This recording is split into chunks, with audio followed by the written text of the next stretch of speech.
नमस्कार दोस्तों, मैं राजेंद्र दायमा आपका स्वागत करता हूं मुंबई टुडे लाइव चैनल में। आज का हमारा विषय है विश्व सरपंच पद की लड़ाई। दोस्तों, विश्व के 3 नेताओं के बीच सरपंच पद यानी लीडरशिप को लेकर एक लड़ाई चालू है। ये 3 नेता है अमेरिका के राष्ट्रपति डोनाल्ड ट्रंप, रशिया के राष्ट्रपति पुतिन और चीन के राष्ट्रपति शी जिनपिंग। दुनिया में कहीं भी विवाद या कुछ होने दो, ये तीनों में से एक नेता आपको वहाँ मिलेंगे ही। आपको पता है पिछले 1.5-2 वर्ष से रशिया और यूक्रेन के बीच युद्ध छिड़ा हुआ है। यूक्रेन का काफ़ी नुकसान हो चुका है। रशिया की सेना ने काफ़ी भूभाग पर कब्जा कर लिया है। पता नहीं इस युद्ध से यूक्रेन को क्या मिलेगा या क्या हासिल होगा। जनवरी में अमेरिका के राष्ट्रपति डोनाल्ड ट्रंप बने और राष्ट्रपति बनते ही उन्होंने घोषणा की थी कि मैं 2 दिन के अंदर रशिया और यूक्रेन का युद्ध रुकवा दूंगा, लेकिन वो ऐसा कर नहीं सके। 1-2-3 महीने पहले हमने देखा राष्ट्रपति डोनाल्ड ट्रंप और यूक्रेन के राष्ट्रपति ज़ेलेंस्की के बीच प्रेस वार्ता के समय कैसा शीत युद्ध हुआ, ये पूरी दुनिया ने देखा है। ज़ेलेंस्की को वहाँ अमेरिका में अपमानित किया गया है।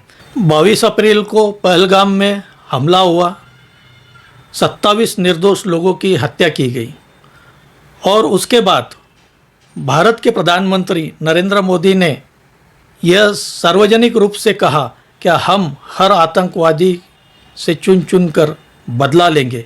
वो सोचे भी नहीं होंगे ऐसा बदला लेंगे। और 4 और 5 मई की रात को हमने पीओके और पाकिस्तान में 9 आतंकवादी अड्डों पर हमला किया, आतंकवादी अड्डों को ध्वस्त कर दिया। यह संघर्ष 4 दिन तक चला। भारत ने 4 दिन के अंदर ही पाकिस्तान का ऐसा बुरा हालत किया, ऐसी उसको मार दी। अमेरिका जैसे देश के युद्ध हवाई जहाज F-16 और F-17 हमने मार गिराए।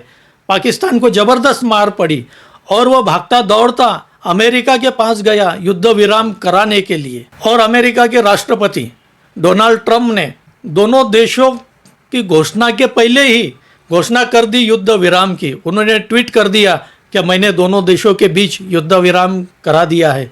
ये वैसा ही है दोस्तों, बेगानी शादी में अब्दुल्ला दीवाना, वैसी कहावत है ये। अति उत्साही व उतावले ट्रंप ने यहाँ तक कहा कि मैं दोनों देशों के बीच कश्मीर विवाद सुलझाने के प्रयास करूँगा।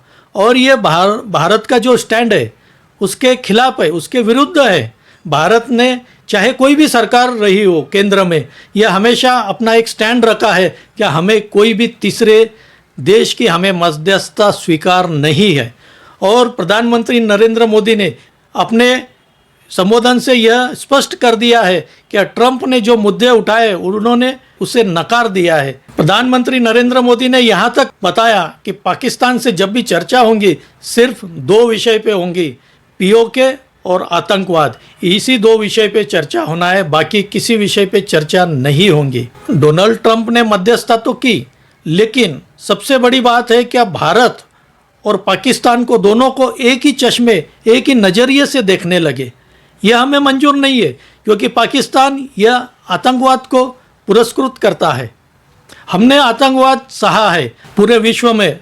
अपनी लीडरशिप या सुप्रीमेसी, एक प्रकार से कहिए अपने यहाँ के भाषा में, विश्व का सरपंच बनने के नाम डोनाल्ड ट्रंप ऐसा कर बैठे। विश्व सरपंच बनने की होड़ में तीसरे नेता है चीन के राष्ट्रपति शी जिनपिंग। चीन ने कई देशों को, छोटे छोटे देशों को आर्थिक कर्ज देकर उनको गुलाम बना लिया है। इसका उदाहरण पाकिस्तान भी है। पाकिस्तान का ग्वादर बंदरगाह पर चीन निवेश कर रहा है। चीन का एक ही उद्देश्य है कि भारत को अस्थिर रखना, और वह पाकिस्तान के जरिए। चीन सीधा युद्ध कर नहीं सकता, इसलिए पाकिस्तान की मदद करता है। यहाँ तक कि अभी इस 4 दिन के संघर्ष में उसने अवैक्स एयर डिफेंस उसे दिया, PSL-15 मिसाइल उसने दी, लेकिन यह मिसाइल दिवाली के समय जैसे फुस्स फटाके निकलते वैसे फुस्स निकले और अपने निशाने पे फटे ही नहीं, और कहीं गिरे भी तो वो फटे ही नहीं। ऐसी चीनी मिसाइल है और पूरी दुनिया में आज चीन की भद्द पिटे जा रही है। जितने भी देश चीन से हथियार लेना चाहते थे वो इसका पुनर्विचार कर रहे, क्योंकि भारतीय सेना ने चीन के युद्ध उपकरणों की पोल खोलकर रख दी है। चीन ने हमेशा ही यूएन सिक्योरिटी काउंसिल है उसमें भारत का विरोध किया है। चीन के वजह से ही हमें वहाँ एंट्री नहीं मिली है, वहाँ प्रवेश नहीं मिल सका। यहाँ तक कि हम आतंकवादियों के खिलाफ जो भी कार्रवाई करना चाहते हैं, अंतर्राष्ट्रीय आतंकवादी हम घोषणा करना चाहते हैं, उसे चीन अपना वीटो वापर कर वहाँ रोक देता है। दोस्तों, आपकी ये तीनों नेताओं के बारे में क्या राय है कमेंट करके बताइए। आज यहीं रुकते हैं। इस चैनल को सब्सक्राइब कीजिए, लाइक कीजिए, शेयर कीजिए। धन्यवाद।